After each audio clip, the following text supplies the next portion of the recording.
What's up, everyone? William Grafe back with you, and today I want to show you one of the most exciting games that I've seen recently. It is from round 7 of the candidates.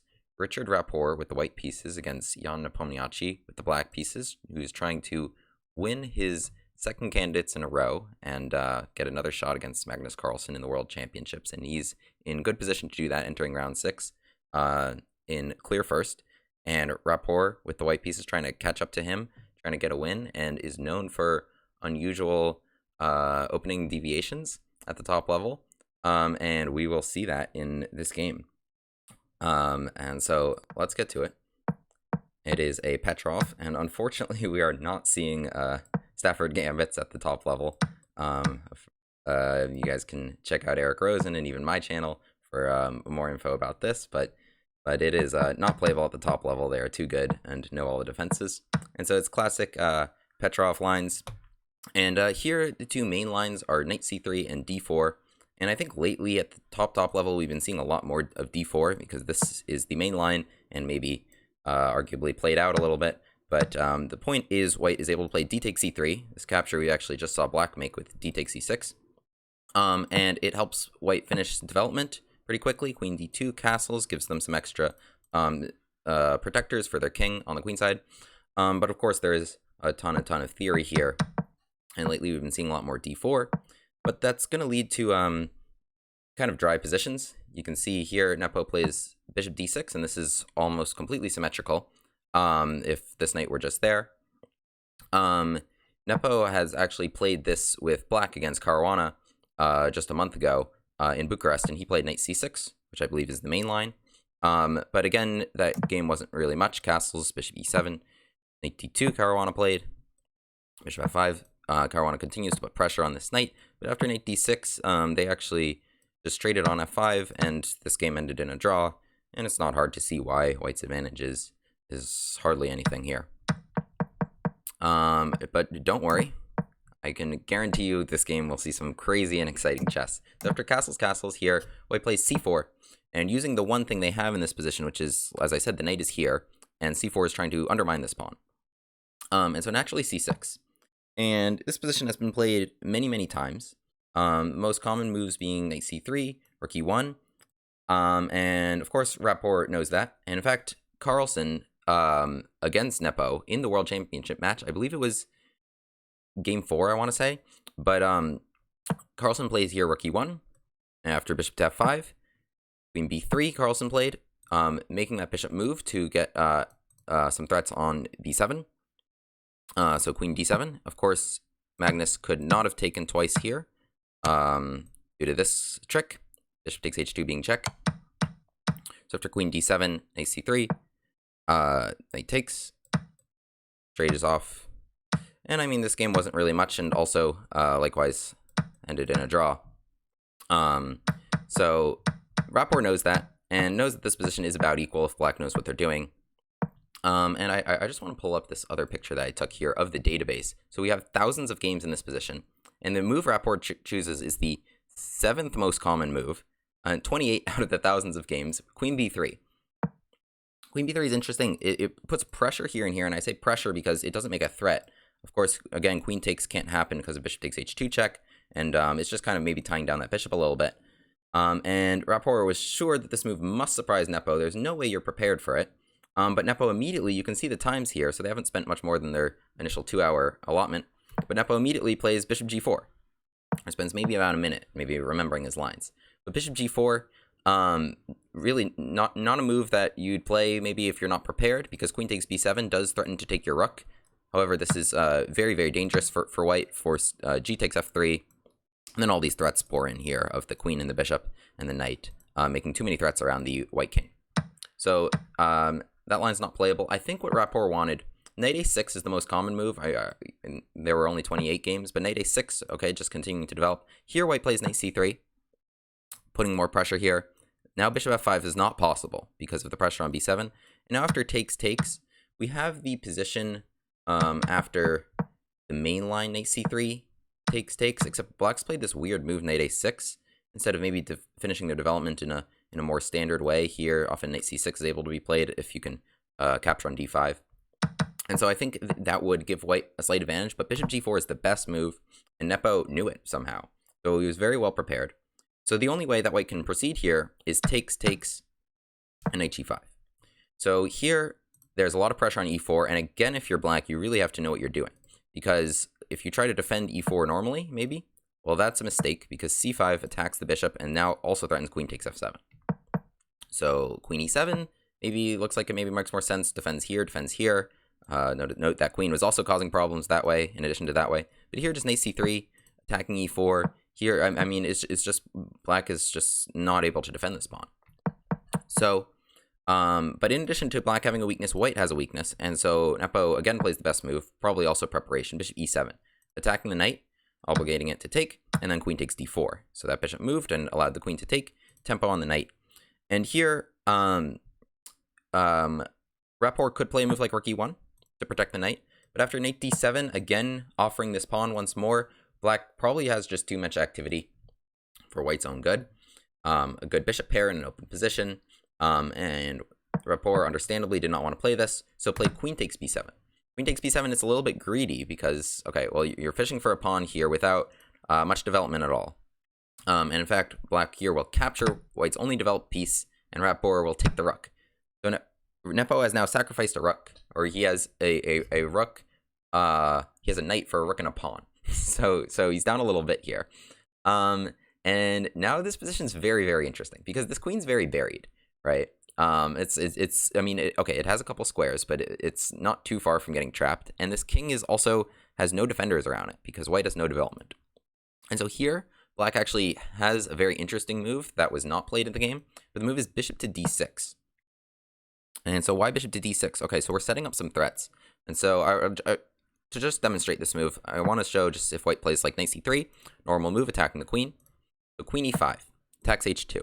So now if you're white, you have two options. You have g3 and you have f4 to not get checkmated. Because again, you have no defenders around your king, no pieces to help you. And if g3, black will simply play bishop to f3, and actually will probably just slip in here. And there's really not much at all white can do about it, because, as I said, their pieces are just so far from the action in order to help out. And if f4, black has this very nice idea of playing check with the bishop, and after king over, now neglecting the king threats, but also using the other corner of the board, queen c7. Move that bishop out of the way for the queen to get back. What's so big? What's the big deal about the queen on c7? It's that this queen is now completely boxed in. Black's next move is just any knight move, and they will win that queen for just that rook. So that's a big problem for white. White has here f3. Looks like it might just be a very strong fork. But here, there are lots of fun lines. I want to demonstrate a couple of them. So I believe initially the best move was queen to e5. Queen to e5, I believe. Let me just make sure I'm right. Yes, queen e5. Attacking h2. If f4 now, but there's the same issue. Check, and queen back here. Yes, this was the other idea. Check, king h1, bishop takes f3. This was just some very, very fun lines. So bishop takes f3. So inviting, if rook takes f3, we have checkmate coming on the back rank. If g takes f3, we go back queen e5. And we're just going to see now this queen and bishop just completely wrecking this king. Just the queen and bishop, because there's nobody really here to defend other than this one rook. So if f4, that was actually the last pawn that they had in the way, and this bishop will just shift to this other diagonal now to completely destroy this king, and black's just taking everything. So here, rook f2, check. Here, bishop takes h2. What a great move bishop takes h2 is. And it's because, again, white has no pieces here. Queen g1, queen g3 is just coming. So rook f1 is also, I think, not helping matters here. Bishop just moves. And the queen and bishop work in such poetry in motion here, just completely wrecking this king. And now if takes. So that bishop went away, but now I think you just need kind of like one more piece to come around to deliver checkmate, if that. So a complete disaster for white if they walk into this. But the best move on bishop d6 is actually queen takes a7, preparing queen e3, because bishop d6 alone wasn't a threat. And on queen takes a7, I believe here black has to play bishop to h3. And this is interesting. So bishop h3, threatening queen takes g2. If you play f3, I'm going to play queen e5. And here, white's already lost, because now there's a threat on h2, and when you deal with it, here, the very diagonal you tried to get on is actually white's doom, with the queen being there. So that's a big problem. So pawn takes h3 is forced, and now here queen e5 again. So again, threatening h2, and again, black's pieces have all the tricks in the world, because you can't guard h2 because of this problem again, and there's no g3, so how do you guard h2? You don't. But this time, white's actually has a rook, and so the king can run away. Trust me, I've checked this all with multiple engines. Rook e8 can prepare this to be checkmate by the rook covering these squares. Bishop e3 is the only way to provide a temporary shield, and here the engine just says like knight d7, and it's like saying white has like a slight advantage in this crazy line, or if it, or maybe it's just equal. But so yeah, this is actually the best white could have played. Need to find queen takes a7, bishop e3. So I'm actually a little bit surprised that Nepo didn't want to go for this. But this is very interesting position. It's just black has just compensation generically for just being a rook down. It's a full rook down, not even one pawn for it. But anyway, I think Nepo didn't do that because Rapport to this point has played very quickly, and he probably assumed Rapport was probably prepared for that. And prepared meaning he had checked these lines before. So bishop h3. Bishop h3, another totally crazy move. So threatening checkmate right here. F3 is not able to be played because I believe simply just check, and I think queen e2 here, making just too many threats on the in the white camp. So g takes h3 is the only move, and now we continue here with check and check. So here, this is actually just a draw. Nepo is a rook down, and probably assumed, like, yeah, I followed my prep, and I've prepared this line to a draw. The king's got to go back and forth, and of course black's not going to really do anything else to continue the game, being a rook down. But here, interestingly, Rapport, who maybe we all thought was prepared, spends 20 minutes. You can see here their clocks, spends 20 minutes playing king g1. So Nepo's like, that's weird. Okay, checks right away. Checks again. And so now Rapport had spent that time because he was thinking about playing f3. He really wanted to play for a win, and so spent like another half an hour. Probably not a good idea to, because you spent so much time, number one. And number two, your opponent's probably pretty well prepared, and you're going to go into something here to choosing to continue the game, where, you know, your opponent is in charted waters and you're in uncharted waters. So queen d3 now, this position is actually still objectively drawn. Because, so basically the issue is white has nothing good to do with this rook. If rook f2, black can play here check and take the bishop, in addition to bishop c5 and some other threats. Otherwise, this rook needs to stay on f3. For example, for e1, takes and checkmate patterns that we've seen already with the queen and the dark square bishop working very, very well together. So otherwise, this rook needs to be defended. King g2. Check, king back. King does not want to venture further because black's queen's friends will join the attack. So king h1, queen d3. And so here, Rapport makes a mistake by choosing to continue the game. Here, he should have taken this draw, and knight d2, defending this rook. Looking like, okay, why wouldn't I continue the game if I'm rook down and I'm not getting checkmated right away? Fair. However, this is a problem, not just because of this king, but because of this queen. And Nepo here plays the absolute best move, queen d7, controlling these two squares and keeping that queen locked in. And now no matter what Rapport plays, basically knight a6 is coming. So Rapport knight e4, just trying to continue developing, but knight a6, and takes. And here, I think Rapport probably saw this position, but misevaluated it. So it looks like, okay, white has two rooks and a pawn for a queen. That's good. Like in a vacuum, like two rooks and a pawn for a queen is a lot for a queen. However, the difference between this pawn being here and this pawn being here is huge, because if your opponent has a queen, the safety of your king is very, very important. A queen can do a lot to an exposed king.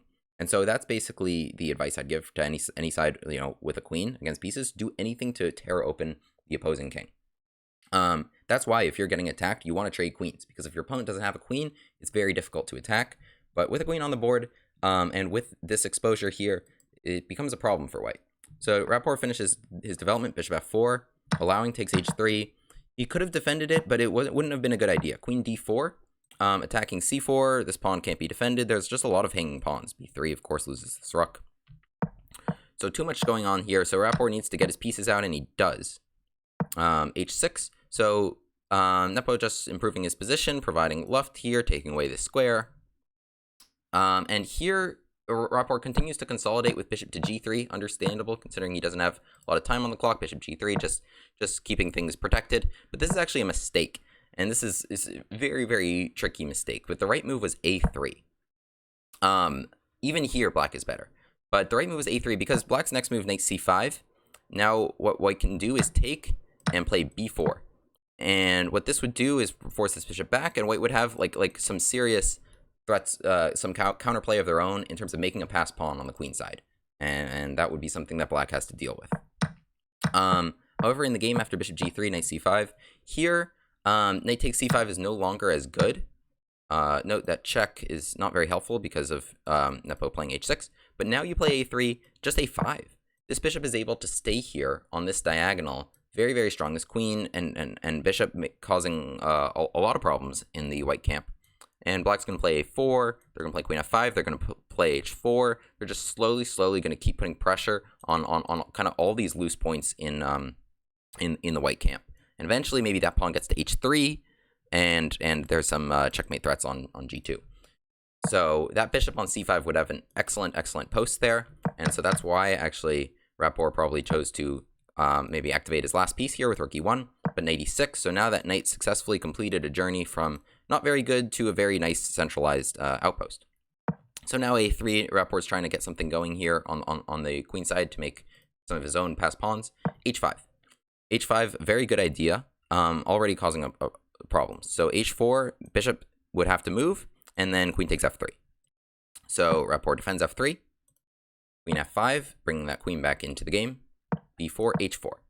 So h4 anyway now looks strange, especially after just moving the queen away from h4. But basically the issue is bishop takes h4, knight f4. And now that rook's under attack, and there's really nowhere good to go. Because, so let's say rook d8, queen h5 would be attacking this bishop and attacking this pawn. So basically here, white has like 0 things undefended pretty much, but here that would be one thing unprotected, and now another thing unprotected once that rook moves away. Rook d4, knight g6 is also playable to also attack both these things. So here bishop b8, Rapport played, which actually attacks a7, knight g5, but attacking a much more important pawn here on f3. So that would not be a good trade because this would just be way too little protection around the black king, or around the white king. So Rapport here plays rook d3. Rook d3, solid idea, because if knight takes f3, rook f1, and now this rook protects this knight in this position, and so here Nepo would be losing that knight. So he just trades off for white's strong knight, which is a good idea, and it forces f takes, because rook takes here is not playable, because that pawn would hang. F takes and allows the queen to slip right in here. And now the queen's going to be wrecking havoc, and it's like, when I say wrecking havoc, I mean there's no immediate threat here, but it's just so hard to move around if you're white. It's so hard to like make any progress. For example, if you take this pawn, bishop to d6, attacking h2, and now the rooks kind of get exposed for how tied down they really are. Here allows checkmate, for example, and here, well, actually loses the bishop in this case. So here, also another idea of black's, so let's say it was black's move, h3, threatening queen g2. And if this rook comes up, that's checkmate. You can't take this because that rook's hanging. These rooks are just too stuck. There's too many problems that the queen is causing, and this bishop is just going to find its way onto that diagonal probably to end the game. So h3, Rapport plays himself, and so you can't move that rook because of that check, can't move this rook because of this check. So you'll note after Nepo here is playing bishop e7 to activate that bishop, he's going to bring his own bishop all the way back to try and kick this queen out. But no matter, we just find a different square, and Nepo's last move, bishop g5, attacking the rook, forcing it to come back, queen d3. And now there's just all sorts of things hanging. We're seeing really the true power of this queen. Bishop e3. Nepo at least, Rapport at least wanted to be able to trade these bishops before losing all these pawns. but an excellent move by black. Bishop to f6, just calmly denying that trade, realizing that there's absolutely no rush, and the threat here being bishop to c3, forcing that rook to move, which would make that rook hang. And so it's just like an impossible game of Tetris to fit all of his pieces here for Rapport. So he plays bishop takes a7, maybe desperately trying to get something going on the queen side. If rook over, I think he just takes this pawn, and this king really is having very little shelter. So takes, but then losing the h3 pawn is really the death knell, because even if white does not get checkmated, which they might not, but now there's this h pawn, and that h pawn is just proving too strong. Queen g3 check, rook g2 is impossible because of this rook. So king f1, and here just h3, and this pawn is really running. So bishop g1 here to stop h2, but now very, very nice finishing move, bishop to h4, after which there was resignation. And here, yes, basically queen f3 is coming. This rook can't come up because queen g2 is coming. So for example, let's say pawn up, queen f3, bishop f2, and simply h2. And not a lot can be done there. So really just a absolutely fantastic game. I'll note rook f2 here. Now again, you can't take that because of that one, and you can't take this because of this one. So Nepo, absolutely fantastic game. 2 hours. It's more than he started with. He'll finish the game with. You see how he went into move 40 with about an hour on his clock, but then gets an hour more after making his 40th move. But really just playing fast, putting a lot of pressure on his opponent with some very, very creative play and very, very expert use of just having the queen to be able to keep attacking the king. So Rapport tries this queen b3 idea, but Nepo is very well prepared with his bishop g4 and these crazy lines here of sacrificing that rook. But bishop to h3, and this move, I mean, it works because of the absolute no white pieces in this whole vicinity to be able to provide any defense. But yes, Rapport should have taken this draw, but wanted more. But knight d2 here was an unfortunate mistake because of queen d7.